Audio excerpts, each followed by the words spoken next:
Sur l'éducation de l'enfant, il est bien de voir aujourd'hui ce qui se passe. Quand nos enfants naissent, dès les premiers mois, on les amène à la crèche. Vous savez combien de temps ces enfants passent à la crèche?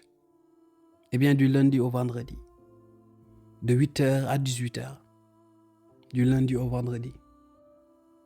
Quand ils ont fini la crèche, les enfants vont à l'école. Du lundi au vendredi. Et ces enfants vont vivre ainsi, allez, jusqu'à leur 16, 17, 18 ans.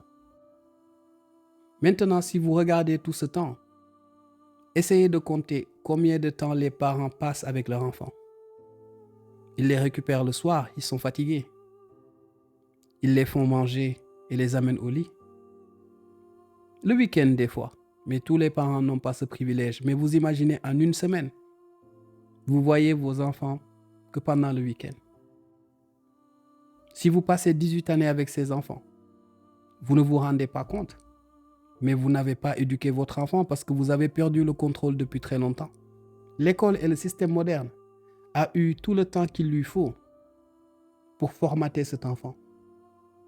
Essayez ce que je vous dis et vous verrez. Si vous parlez avec votre enfant concernant un devoir qu'on lui a donné, vous verrez que votre enfant accorde beaucoup plus de crédit et d'importance à son maître ou à la maîtresse plutôt qu'à vous, son père ou sa mère. Essayez et vous allez vous en rendre compte. L'école n'est pas là pour éduquer votre enfant. Parce que éduquer, c'est montrer à l'enfant le véritable sens de sa vie. Éduquer, c'est rendre cet enfant libre. Alors que ce système veut absolument tout, sauf que vos enfants soient libres.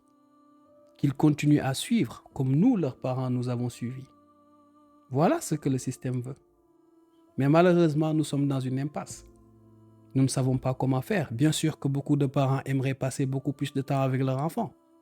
Mais comment faire quand le travail est là, quand il faut payer des factures? Vous voyez, on se retrouve dans une impasse. Une impasse dans laquelle nous ne savons plus par où mettre la tête. Mais c'est bien de regarder cette réalité en face. Et d'essayer, avec le peu de temps que vous avez, de regarder votre enfant et de corriger ce qu'il y a à corriger avant qu'il ne soit trop tard.